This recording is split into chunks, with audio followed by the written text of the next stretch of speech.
sizni o'sha turmush o'rtog'ingiz bilan janjalli reelslaringizni ko'p ko'ryapmiz. Oqko'ngilli tayyor bo'lgan, to'yga bir hafta qolgan. Bizda o'z-o'zidan ajralishga to'g'ri kelgan. Turmush o'rtog'im bo'ldi, men o'zgardim. To'ydan oldin yashagan ekansizlar, ya'ni nikohinglar bo'lgan ekan. Sizlar ko'p ko'chada yurdinglar, benikoh yurdinglar. Bu janjallarning boshlanishi nimadan bo'ldi o'zi asosiysi? Bu odamni taniganimga 6 yildan oshayotgan bo'lsa, men turmush o'rtog'im menga nimalar qilgan, qanaqa holatlarga tushgan, men hech qachon Instagramda chiqib gapirmaganman. Biz bu turmush o'rtog'im bilan bundan battar urushlardan o'tganmiz, bab yarashib ketganmiz. Men shu odamni o'zim otamdek his qilib ko'rganman. Xo'p, otangizni ko'rar ekansiz, nimaga unda Instagramda otangizni obro'sizlantirdingiz? Bu kelganda 2 qavat bo'lib kelgan. Buni biz odam qilganmiz. Ommada yana teng bo'ldi, ijtimoiy tarmoqda urushyapsizlar. Bitta dona omadlari bor edi, u ham bo'lsa men edim deb o'ylayman. Hamma narsa shu yerda yopilsin.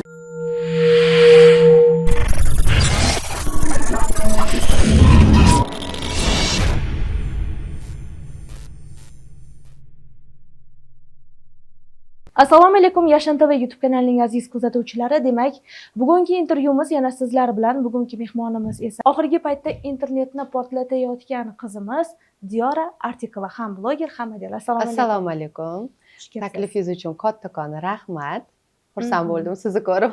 Men ham xursand bo'ldim. Oxirgi paytda Diyora nimalar bilan bandsiz? Faqat ish, bolamni tarbiyasi bilan zangitman hozirgi kunda. Keling boshdan gaplashamiz. O'zi Diyora qanday oiladan chiqqan?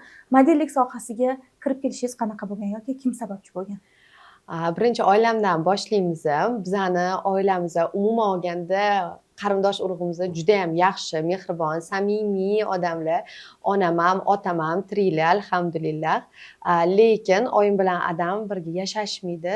Men adamdan постоянно xabar olib turaman, yonlariga boraman, qo'limdan kelgancha yordam beraman, ko'proq vaqtimni ota-onam, farzandim bilan o'tkazishga harakat qilaman.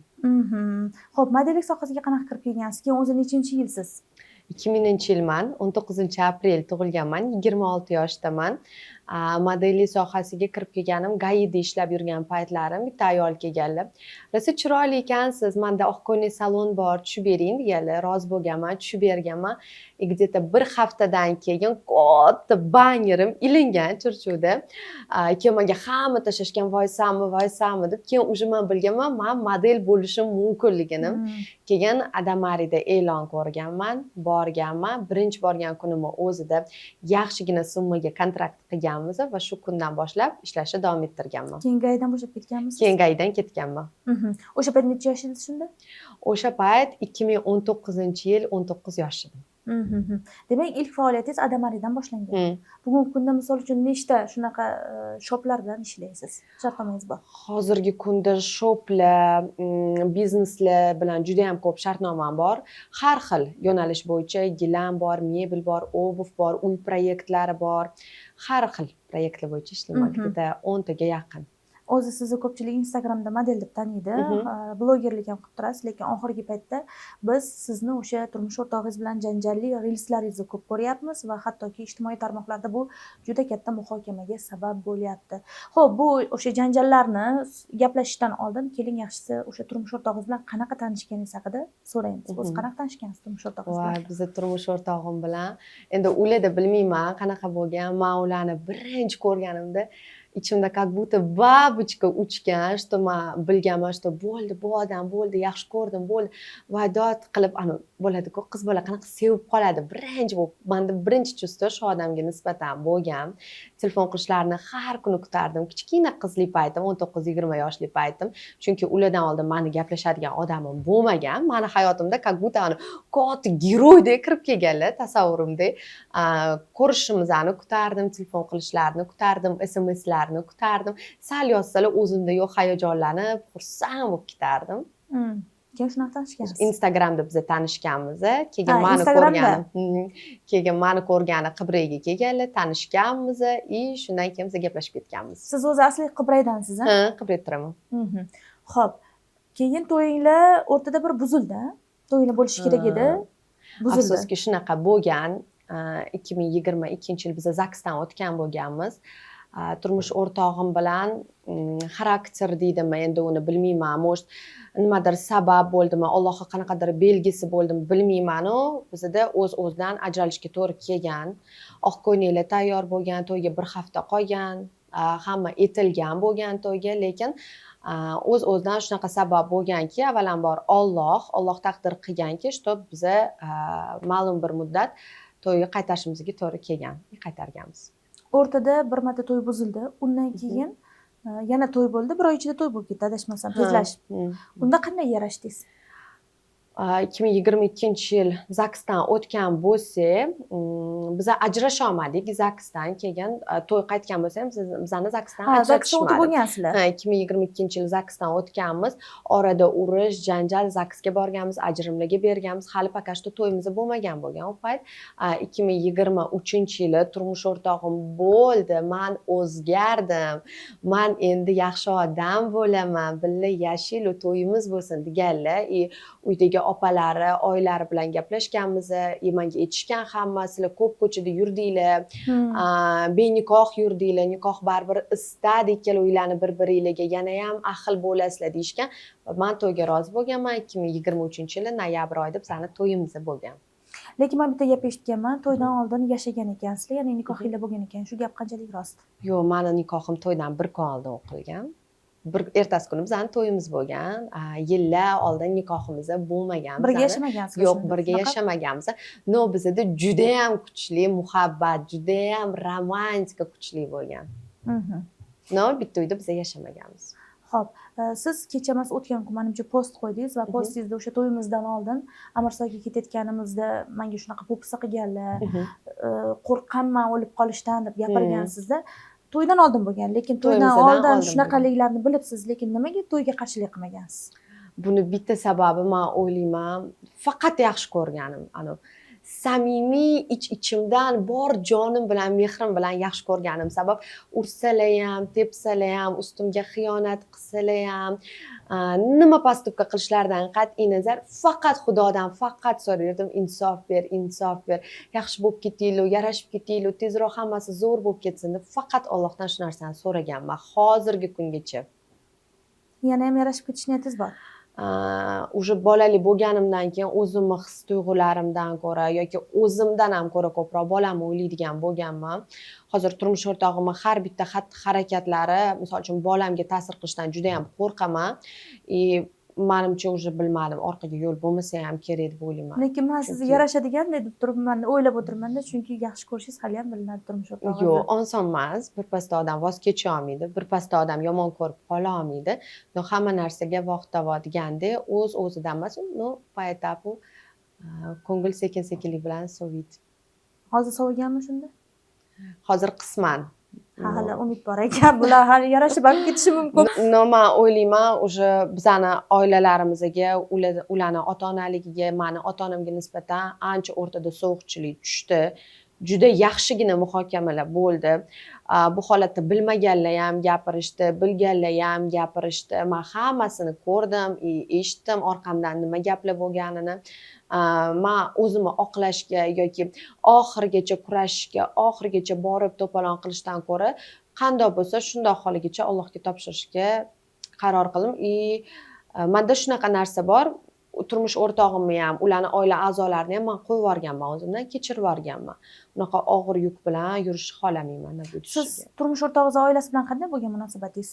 Turmush o'rtog'imning oilasi bilan to'ydan oldin ham, to'ydan keyin ham juda ham yaxshi bo'lgan. Men aytaman-da, ishxonamdagilarga kulib yetib o'tiraman. Meni qaynotamdagi qaynota hech qayerda yo'q. Absolutni. Choyxonalarga chiqsalar ham ovqat ko'tarib kelardilar. Kechasi uxlasam ham kirardilar deb duolarni qo'yib qo'yardilar o'zlari. Mehribon odam bo'ladi-yu, men qanaqa desa bo'ladi, o'zimni qaynota emas, o'zimni adamdek ko'rganman. Birga gaplashib o'tirardilar, ikki qat paytlarim so'rardilar, nima yeging kelyapti, men senga olib kelib beraman. Turmush o'rtog'im ishdan kelsalar ham ushib berardilar, vohlik kelgan. Men gapirib o'tirishimga ham hojati bo'lmasdi-da. Har doim meni yonimga olardilar, har doim ota qanaqa bo'ladi? Men shu odamni o'zimni otamdek his qilib ko'rganman. Xo'p, otangizdek ko'rarkansiz, nimaga unda Instagramda otangizni obro'sizlantirdingiz? Instagramda ko'pchilik shunaqa deb o'yladi, qaynotasini gapirdi deb o'yladi, lekin holat umuman bunaqa emas. Holat qanaqa? Men aytdim, что turmush o'rtog'im adalariga qilayotgan munosabatlari qanaqa uyda, menga qilayotgan munosabatlari qanaqa. Ya'ni adalarini holatini, adalariga qilgan postupkalardan men qo'rqdim. Ya'ni qo'rqib ketganman. Shu uchun men уже u oiladan, ya'ni u insondan uzoqlashishga harakat qildim. Bu yerda qaynotamni obro'sizlantirish yoki qaynonam yoki chetdagilar emas, borini boricha aytdim. U odam o'zini ko'rsin, adasiga bunaqa muomala qilish mumkin emasligini, otadek odamga bunaqa behurmatsizlik qilish, ertaga farzandidan qaytishi mumkin emasligini men shu tariqa tushuntirishga harakat qildim. Tushundilarmi, yo'qmi, bilmayman lekin. Keyin bitta videoda otalari, onalari, opasi deb tashlagansizda. Qisman ma'noda qandaydir gapingizda hurmatsizlik borsan, lekin bitta videoni ko'rdim, qaynopangiz bilan, o'sha qaynakachingiz bilan savtirqi video qo'ygansiz. Juda yaxshi kelishuv, juda ham bir-biringizga samimiy munosabatda turibsizlar-da. Qaysidir ma'noda o'sha payt qaynopangiz yaxshi bo'lgan va bugungi kunda turmush o'rtog'ingiz bilan kelishmovchilikka kelgandan keyin hozir qandaydir ma'noda yomon bo'lib qolmadimi? To'g'ri, men qaynopangizni unaqa tanimasman, 1-2 marta ko'rganman, lekin biz yaqin emasmiz. Tushundim. Lekin hurmat qilaman, o'sha uchun shu savolni berdim. Yo'q, meni endi bitta narsa bilaman, mana shu hamma baribir jigarim deydi. Hamma baribir jigarim, men nohaq bo'lsam, baribir hamma ukam deydi. Misol uchun meni opam, singlim deganda, ularni ham ukam deyshadi. Men bu narsani hech qanaqasiga отрицать qilmayman, borini boricha tan olaman, bularni postupkasini hurmat qilaman. Может o'ylayman, meni ham bularga o'xshagan opalarim bo'lsa, 2-3 talab, meni ham может yonimga shunaqa olishardi deb o'ylayman. Bu men uchun normalniy holat deb tasavvur qildim. To'ydan oldin men bilan qaynagachimni отношениялari juda ham yaxshi bo'lgan. Biz kechasi bilan ham telefonlarda gaplashardik, SMSlashardik. Men nimadir olmoqchi bo'lsam, opajon bilan maslahatlashardim. Даже men raddomda tug'ishda yotganimda ham полностью qaynagachim tepamda yugurib yurganlar. Bu haqiqat. Men hech qachon bekitmayman. Даже belimgacha silab o'tirgan o'sha meni qaynagachim bo'ladi. Chetdan muhokama qilayotgan o'rtoqlari, bilib bilmay kelining unaqa, kelining bunaqa deb gapirayotgan o'rtoqlarini kommentariyasi, даже meni bitta narsa meni razrajать qildi. Kommentariyada meni emas, meni onamni o'zi haqorat qilyapti. O'rtoqlari qilishayotganini ko'zim tushdi. Men hayron bo'ldim. Bular meni oyimni ko'rmagan, bular meni onamni tanimaydi, onam bilan gaplashmagan, meni uncha tanishmaydi. Bemalol уверенно yozishganligi meni qaysidir ma'noda jahlimni chiqardi. Juda ham xafa bo'ldim bunaqa holatdan. Ular birinchi o'rinda o'ylashligi kerak, oilaviy masalaga qo'pol qilib aytganda ahmoq odam aralashadi. Biz ertaga nima bo'ladi, nima qo'yadi hech kim bilmaydi. Hammasi Allohdan. Biz bu turmush o'rtog'im bilan bundan battar urushlardan o'tganmiz, bab yarashib ketganmiz. Может ertaga yarasharmiz. Ertaga u odamlar bilan bitta joyda ko'zma-ko'z tushib qolish mumkin. Ertaga u odamga uyalmaydimi? Ertaga qanaqa qarashligi mumkin meni ko'zimga, например. Unaqa oyisini gapirib tashlagan, oilasini gapirib tashlash bu juda ham noto'g'ri deb o'ylayman.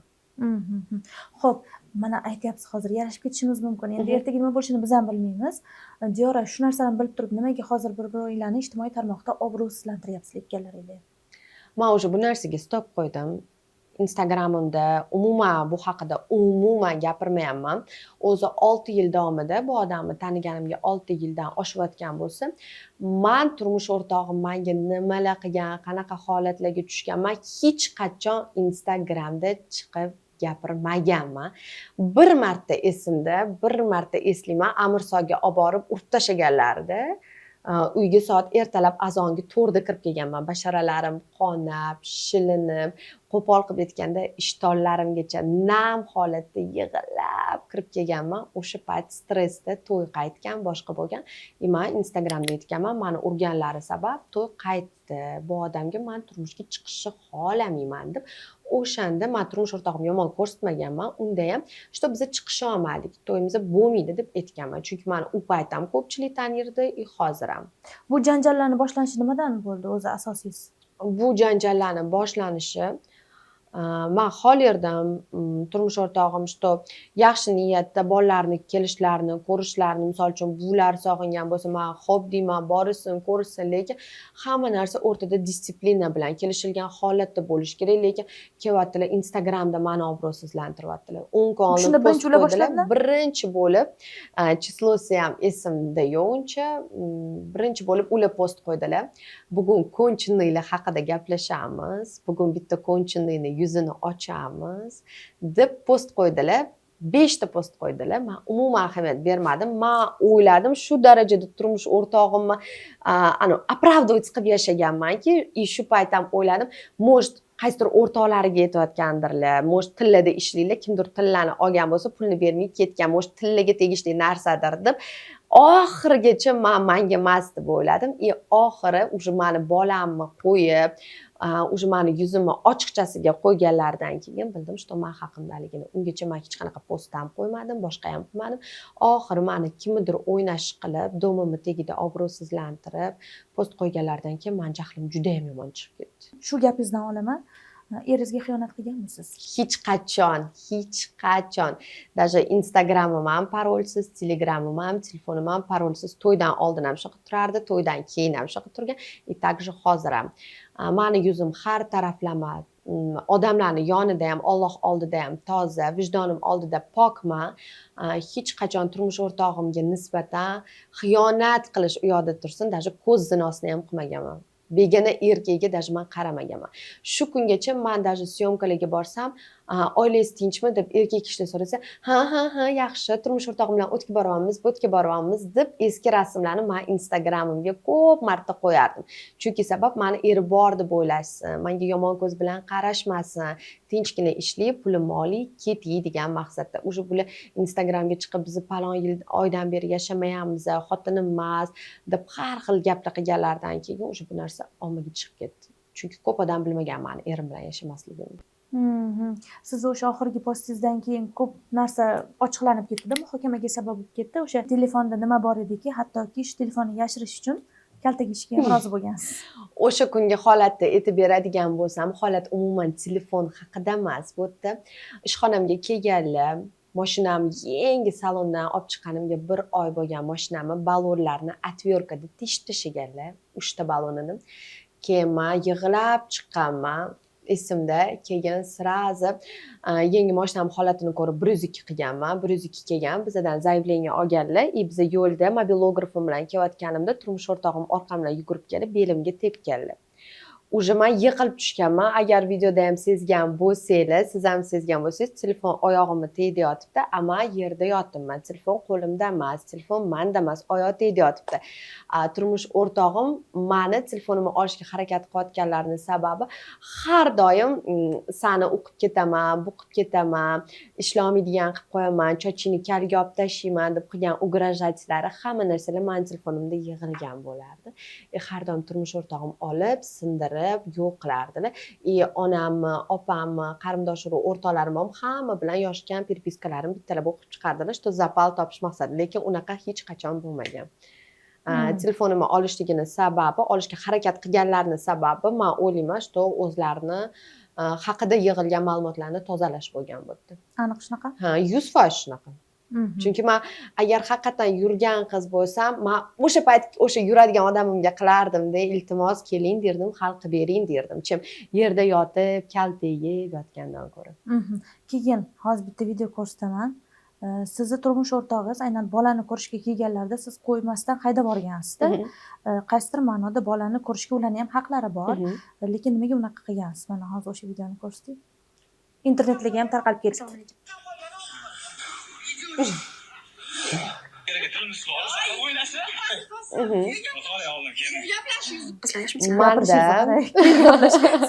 Keyin shu videoga ko'pchilik ayolni o'zida ham ayb bor deyishgan, sizni ham aybdor qilishgan. Men juda ham yaxshi tushunaman ayollarni. Bu gaplarni ham men umuman отрицать qilmayman, boricha qabul qildim.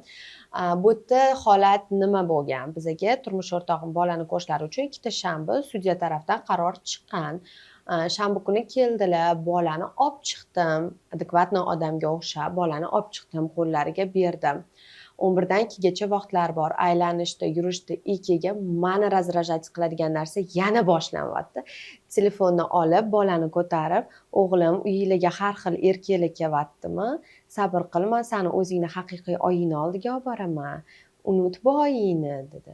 Keyin уже men qanaqadir man to'g'risi kimdir bilan yuradigan yoki yurgan qiz bo'lganimda hech qachon bekitmasdim. Naborot, men u odamdan yordam so'rardim, hal qilib bering deb so'rardim. Lekin menda yonimda hech kim yo'q bo'lib turib, shunaqa xiyonatda ayblash, shunaqa tuhmatlar qilib tashlashayotgani уже meni charchatib yubordi. To'g'risi chidolmay ketyapman уже. Keyin bolani oldim, ularni qo'llaridan uyga kirgizib yubordim. Qo'llaridan telefonni olib qo'ydim xo'jayinim qo'llaridan, что boshqa video olmasinlar deb. Yana video olyaptilarki, Dilmusa xo'jayinini o'ynashib, qilib obzivasiya qilyaptilar. Bu narsa meni juda ham xafa qildi. Chunki men hozir yana aytaman, agar men kimnidir o'ynash bo'lganda, to'g'ri, o'zim yeb qo'yganman-da, erkak kishida chestiga tegadi, любой odam gapiradi, o'ynashsanmi, o'ynashsan, to'g'ri derdim. Lekin men qanaqasiga toza qiz, halol, pok bo'lib turib, ni za что deb kimnidir o'ynashib bo'laversiz. Menimcha hammani jahli chiqsa kerak. Men aytaman, kel gaplashib olamiz. Men kimni o'ynash ekanman? Kim menga aytgan, sen kimni o'ynashligimni keltirib bergansan, dal shu video davom etyapti. Mana shu narsa jahlimni chiqaradi. Otalikdan voz kechish siz so'radingizmi shunda? Otalikdan voz kechish qanaqa bo'lgan? Muhammad tug'ilgandan keyin biz onam uyda yashadik. Bola to 1,5 yosh bo'ladi. Haligacha biz bu uyga kelib yashamadik. Orada turmush o'rtog'im bilan yaxshi bo'ldik. 3-4 kun keldik, yarashdik, qaynonamga, qaynatamga olib borib ko'rsatardik. Erim bilan yana o'tga borib yashamash, shunaqa yurdik. Otalikdan voz kechish qanaqa bo'ldi? Turmush o'rtog'im men ishdaligimda telefon qildilar, notariusga kelgan, ajrimga bergin dedilar. Birinchi ular aytdilar. Notariusga keldik, ajrimga bordik. Kirganimizdan keyin dokumentalni yozib berdilar. Buni rasmiy ham bor. Men buni nimadir isbotlamoqchi emasman, просто vaqti keladi.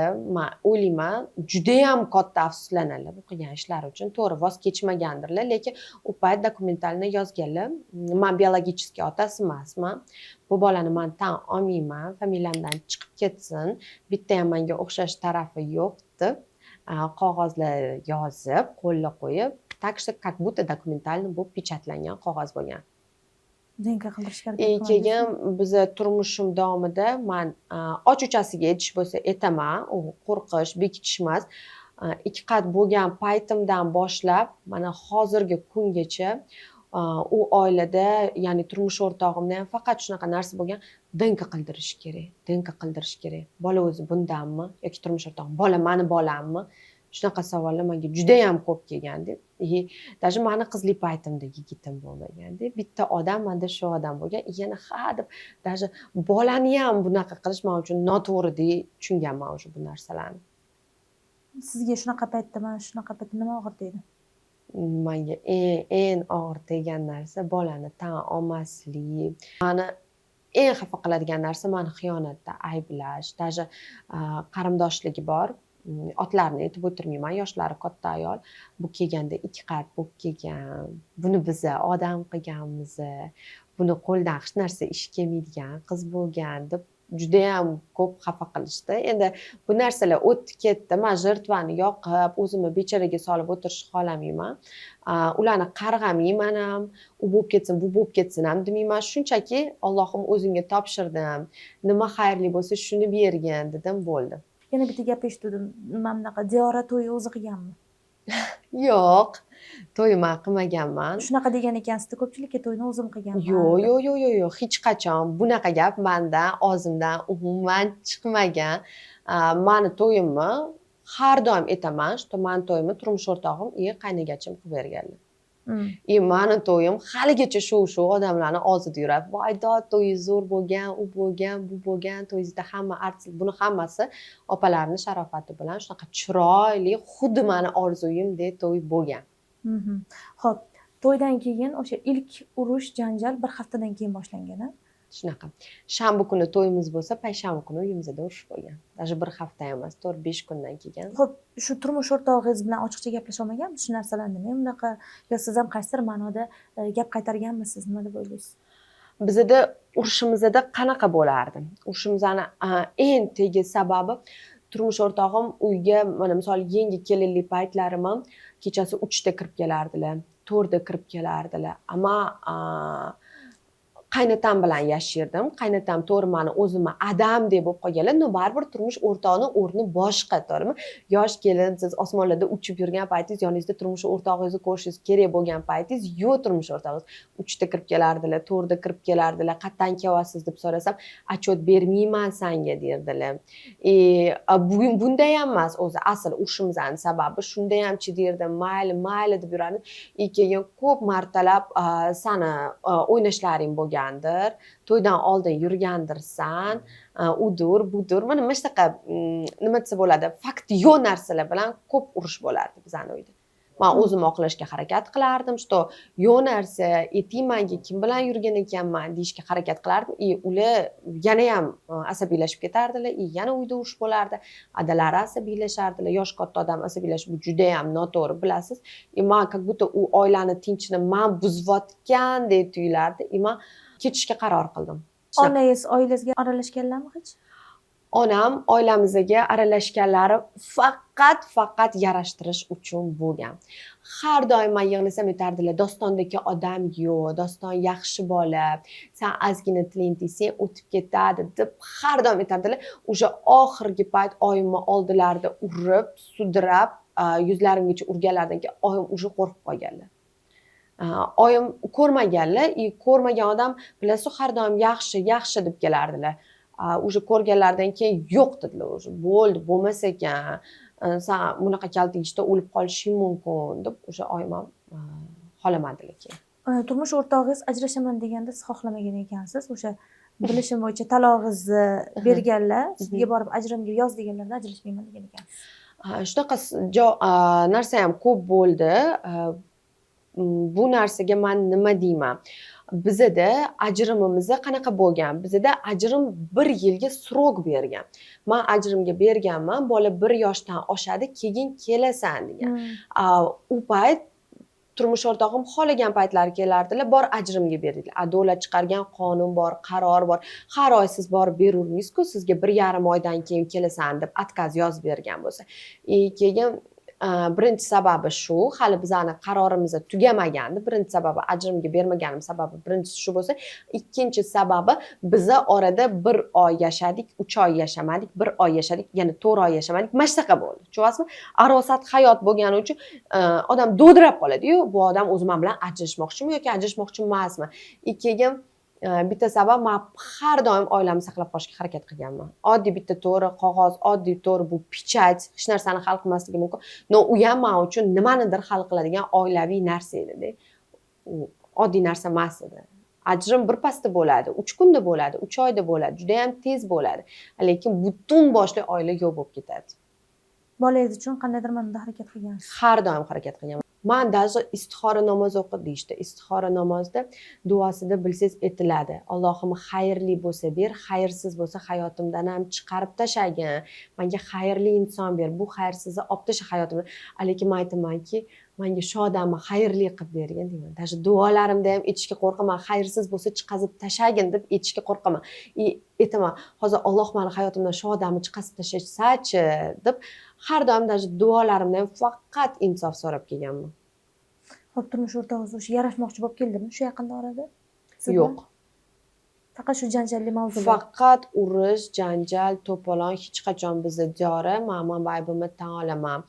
Xuddi senga nisbatan nohaqlik qildim deb hech ham kelmagan. Xo'p, har doim erkak kishi qo'l cho'zishi shart emas. Qaysidir ma'noda oilani saqlash uchun ayol kishi ham To'g'ri. qo'l cho'zishi kerak. Siz-chi cho'zdingizmi? Men juda ham ko'p harakat qilganman. Даже ikki qat paytlarim yig'lardim, olib keting, bitta uyda yashaylik, siz qiynalibman deb. Endi ayollar qanaqa bo'lsa, men ham xuddi erimni sog'inib, shunaqa gaplar yozardim. Ular menga yetardilar. Yo'q, men o'sha boshqasi bilan nikohim bor. Xotinim 1 oylik qat, razrashать qilishni xohlamayman. Sen bilan o'sha hammasi tugadi derdilar. Har xil qizlar bilan quchoqlashib tushgan rasmlarni menga tashirdilar. Keyin mana bu uyingizni rasmini ham qo'ydingiz-da, mebellaringiz yoki idishlaringiz singanida sizga qaysidir ma'noda shu mebellarni olib ketish uchun shunaqa sindirganlarmi yoki mana shu narsani tushunmadim. U nima bo'lgan? man farzandli bo'lganimdan keyin ham eshitgan bo'lsangiz, hozir aytganimdek 1,5 yil biza yashamadik. Shu 1,5 yil davomida yashamaganimizda ham turmush o'rtog'im menga ko'p marta narsalaringni olib ket, olib chiqib otib yuboraman, yoqib yuboraman, sindirib yuboraman derdilar. Man opalar bilan gaplashardim. Nima qilay, Shahrizoda opa, shunaqa divyaptilar desam, opajon aytardilar, divaveradi, aytaveradi, ahamiyat bermang, ertaga yarashib ketasizlar, narsalar sarson bo'ladi, uriladi, surtiladi derdilar. Man olib ketmaslikka ham harakat qilardim. Chunki men u narsalarni u uy uchun olganman. U uyga chiroyli bo'lib turishi uchun olganman. U uyga qaysidir ma'noda ertaga ajrashib ketaman, olib ketaman deb olmaganman. Даже turmush o'rtog'im u narsalarni sindirib tashlamaganlarida ham men hali beri olib ketish niyatim yo'q edi. Chunki u haqiqatan u uy uchun olingan narsalar bo'lgan. O'sha oxiri 30-dekabr kuni 2024-yil hamma narsamni sindirib, videolar tashlab, podyezdlarga olib chiqib tashlab, narsa jo'natganlaridan keyin men majbur bo'lganman borib hamma narsamni yig'ib ketishga. Oxiri ketayotganimda ham eslayman. Qaynotam yig'lab, risi duo qilganlar, quchoqlab, aytibman, peshonamdan o'pib, sen meni qizim bo'lding. Men risi kutdim buni odam bo'lishini, men risi kutdim sizlar yaxshi bo'lib ketishinglarni, lekin bu уже bo'lmadi, уже bu odam bo'lmaydi deb, qaynotam ham juda ham tushkun ahvolga tushib qoldilar men ketganimdan keyin. Men ketganimdan keyin shuni ham aytaman, biza urushsak, bizani hech kim yarashtirishga harakat qilmagan. Qilmaydi, hech kim. Diyora, oilada bo'ladi, yarashinglar emas, lekin har doim urushsa battar odam bo'ladi-yu, kerosin sepishga harakat qilishadi. Bo'lmaydi bu, bo'lmaydi unaqa, bo'lmaydi bunaqa deb yana ham tanigan, tanimagan odamlar yoshib boshlaydi, gijgijlab. Bu narsa men juda ham noto'g'ri deb o'ylayman. Er-xotinning o'rtasiga tushish, uni bunga, buni unga yomonlash juda ham noto'g'ri deb o'ylayman. Nabarot, men yarashib ketaman demayman-u, nabarot, men aytaman, qanaqadir oila buzilayotganda, xoh begona bo'lsin, xoh yaqin bo'lsin, tanisin, tanimasin, yarashtirishga harakat qilish kerak deb o'ylayman. Chem tanimasdan turib tuhmatlar qilish bu juda ham noto'g'ri deb o'ylayman. O'zi qaynonangiz bilan munosabatingiz qanday bo'lgan? Qaynonam bilan munosabatim qaysidir ma'noda juda ham yaxshi bo'lgan. Qaynonamni ham men yomon demayman, chunki qaynonam men uchun rosa ko'p harakat qildilar. Даже ajrashmoqchi bo'lgan paytlarimiz ham yo'q derdilar, bola yetim bo'lmasin derdilar. 2 qatli paytlarim ham, toksikoz paytlarim ham, vaqti kelsa ovqat qila olmasam, qaynonam tovonida ovqatni ko'tarib kelardilar. Nima aytaman, bu oilaga tushgan kelin agar til topishib ketsa, yaxshi baxtli yashab ketadi. Men yashab keta olmadim. Bizda mana shunaqa kelishmovchiliklarni eng asl, eng tegi sababi turmush o'rtog'im bilan meni munosabatimizda deb o'ylayman. Lekin ota-onada qaynaga chidamas. Bir xil o'ylaydi, qaynogacha gijgijlasa kerak, qaynona yomon bo'lsa kerak. Ko'pchilik ham hozir shunaqa deb o'ylayapti-da. Yo'q, menda qaynona zo'r bo'lganlar, qaynonangiz, qaynotangiz, qaynopalaringiz oilangizni buzmagan. Yo'q, oilamni buzishmagan, lekin saqlab qolishimizga ham yordam berishmagan. Tushundingizmi? Buzishmagan, lekin urush bo'lsa, mana turmush o'rtog'im qilsalar, mana men aytaman, eng oxirgi urushimizda qaynagachim aralashganlari bu juda ham noto'g'ri bo'lgan deb o'ylayman. Yarashtirmoqchi bo'lganlarmi? Yo'q, nabarot. Turmush o'rtog'im ko'nchinliklarni yuzini ochamiz, u bu deb video qo'yganlarda qaynagachim kirib like bosganlarini ko'rib men juda ham xafa bo'ldim. Kommentariyada Alloh seni asraydi, Alloh sen bilan deganlarni o'qib juda ham shok holatiga tushib qoldim, chunki men o'ylardimki, bular bizani yarashtirishga harakat qilishligi kerak edi. Yana ham urushdan ko'ra deb o'ylayman. Aralashganligi men uchun juda ham noto'g'ri bo'ldi deb hisoblayman. Baribir er-xotin между собой narsani между собой hal qilish kerak edi. U internetga chiqadimi, boshqa bo'ladimi, qaynagachim o'zlaridan soqit qilishlari kerak edi. Seni oilang, seni biza uylantirmagan, sen o'zing tanlagansan, o'zing hal qilding. Lekin nimaga men uyimga ketib qolsam, meni olib kelishga harakat qilishmagan? Nega? Yuring Diyora, yashang, shu turmush o'rtog'ingiz, biz sizni yaxshi ko'ramiz, bitta oila bo'lib yashaylik deb kelishmagan, lekin biz urushsak, nega ajrashmagan bu, ajrashmagan deb bizani ajrashtirishga harakat qilishadi. Shuni tushunmayman. Mayli ajrim ham bo'ladi, qonuniy ajrim ham bo'ladi, boshqasiga ham uylanarlar. Может, meni taqdirimga nimadir yozilgan bo'lsa, men ham peshonamdan ko'rarman. Lekin men o'ylashim bo'yicha baribir bunaqa aralashganligi, bunaqa o'rtada bunaqa gap so'z qilishganligi uchun baribir oxirida yaxshi ish bilan tugamaydi ularga nisbatan. Может, man ularni oilasidan ham yo'q bo'lib ketarman, boshqa bo'lib ketar. Baribir yaxshi emas bunaqa. Keyin men bitta narsani ko'rib qoldim, o'sha postingizda oilamni tinch qo'y deb yozgan ekan-da. Siz qaysidir ma'noda ularning oilalariga nimadir qildingizmi? Tinch qo'ymadingizmi? Turmush o'rtog'im yozganlarini aytyapsizmi? Nimaga bunaqa deb yozganlar? Men Privkaga Muhammadni olib borardim, Chilonzorga. Har olib borganimda qaynotamni oldilariga bolani olib kirardim. Adajon, ko'ring Muhammadni yoki qaynonamga olib boraman. Oyijon, ko'ring Muhammadni. Qaynagachim ishxonalariga olib kelardim. Ko'ring, что bola ko'rsin bularni, bola bilsin, dodasini tanisin, buvisini, ammalarini bilsin, ammalarini bolalari bilan ahil bo'lsin mani bolam. Ertaga katta bo'lganda akalari bor, opalari bor deb men yana ham bunaqa qilishga harakat qilardim. Turmush o'rtog'im olib kelmagin bolangni. O'zing ham kelmagin deganlardan keyin o'sha men bormaydigan bo'ldim. Lekin ertaga bir kun yarashib ketishinglar ham mumkin-da. Endi biz o'zi umuman birovning oilasiga aralashmaganmiz. Bu temada umuman intervyu ham qilmaganmiz, lekin Diyorani xohlaymizki, o'sha yana oilalari bilan kelishib ketishlarini. Yo'q, endi hamma narsa xayrlisi bilan tugasin. Ular ham men o'ylayman, Xo'p, balki o'zingizdan ham ayb o'tganmi? Qars ikki qo'ldan chiqadi. Diyora qaysidir ma'noda sizdan ham o'tgandir. mendan o'tgan narsa, men juda ham ko'p kechirib yuborganim. Men butungacha chiqib ketishlariga men ruxsat berib qo'yganim. Men eng katta aybim mana shu deb o'ylayman. Agar misol haqiqatan xiyonatda yoki ularning oilasini kimgadir yomonlayotgan kelin bo'lganimda yoki finansiy, moddiy taraflama ularning oilasiga zarar keltiradigan kelin bo'lganimda to'g'ri derdim, o'zimda ham bor derdim. Lekin men haqiqatdan aytaman, bu yerda menda hech qanaqa xatolik yo'q. Mani bitta xatoyim faqat kechirganim, faqat yaxshi ko'rganim, faqat ishonganim. Har kelganlar Doston aka qilishim bu meni xatoyim bo'lgan. Davno men точка qo'yishim kerak bo'lgan. Xudo xolisa уже bu yog'iga hammasi tugadi deb o'ylayman. O'rtada faqat Muhammad bor, ya'ni o'g'limiz. Muhammadning kelajagi uchun ham Muhammad bilasizmi? Ikkita urushqoq odamning orasida katta bo'lgan boladan ko'ra bitta spokойно ona bilan katta bo'lgan bola menimcha yaxshi bo'ladi deb o'ylayman. Ertaga bolangiz otasini so'rasa nima deb javob berasiz? Otasini men hech qachon yomonlamayman. O'zini otasi постоянно borishi mumkin adasini oldiga, adasi bilan vaqt o'tkazishi mumkin. Endi o'g'il bola katta bo'lsa, qanaqa yo'l tutishi o'ziga bog'liq. Men hech qachon to'sqinlik qilmayman. Даже men Muhammad tug'ilganda ham o'sha tili chiqiydi deyotgan paytlari adasini rasmini ko'rsatardim-da, "Это papa" deb o'rgatib yuraverardim. Hozir adasi kelsalar ham Muhammad sразу taniydi, boradi, quchoqlaydi. Shunaqa. Notanish odam qilib qo'ymaganman demoqchiman. Endi balki bu savol berishim xatodir, endi bilmaymiz nima bo'lishini, balki yana yarashib ketarsiz inshaalloh. Ajrim bo'lsa, siz qachondir yana turmushga chiqasizmi? O'zim aytardim, hech qachon turmushga chiqmayman. Bitta Doston akam bilan yashadimmi, o'xshamasa bo'ldi, o'lgunimcha Doston akam derdim. Lekin hozir unaqa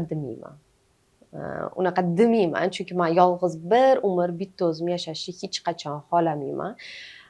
Haqiqiy yaxshi inson bilan yashashni xohlayman. U kim bo'lishidan qat'iy nazar, menga uni puli, mansabi, ishi, ko'rinishi emas, haqiqiy Alloh tanigan, samimiy, yaxshi inson bo'lishini xohlayman. Lekin men aytmayman, что bir umr tog' o'taman, bir umr ersiz o'taman, bir umr o'zim o'taman deb aytmayman. Turmush o'rtog'ingizga baxt tilay olasizmi? Albatta, men har doim, даже o'zlariga ham aytganman, может men bilan o'xshamayotgandir, может sizga yaxshi xotin bo'la olmayotgandirman, boshqasi bilan yashab ko'ring. Даже menga boshqa qizlarni quchoqlab rasm tashlasalar ham aytardim, mayli, shu bilan yaxshimi, shu bilan o'zingizni komfortni his qilyapsizmi, bemalol Doston aka derdim. Даже uylandim, xotinim 2 qat desalar ham men hech qanaqa Instagramga ham qo'ymaganman yoki voydod deb oylariga ham qilmaganman. Spokойно o'zimni his qilganman. Hech ham unaqa, keyin bitta narsani ham aytib o'ting, shuni iltimos. Meni orqamdan aytishayotgan ekan, biz Dostonni uylantirmoqchi edik. Yashashmayotgan payti o'sha uylanayotgan qizini Diyora topgan, borib to'polonlar qilgan, oyisi bilan u qizga telefonlar qilishgan, ukamni to'yib joyda qaytartirishgan degan mish-mishlarni ham eshitdim. Lekin holat umuman unaqa emas. Hozir u yurgan qizlarni ham otini aytsam bo'lardi, lekin aytmayman, chunki u qiz уже oilali bo'lib ketgan. Uni oilasiga minus bo'lmasligi uchun bu narsani yopaman. U qiz ismini aytmayman. U qizni o'zi menga Instagramda yozgan.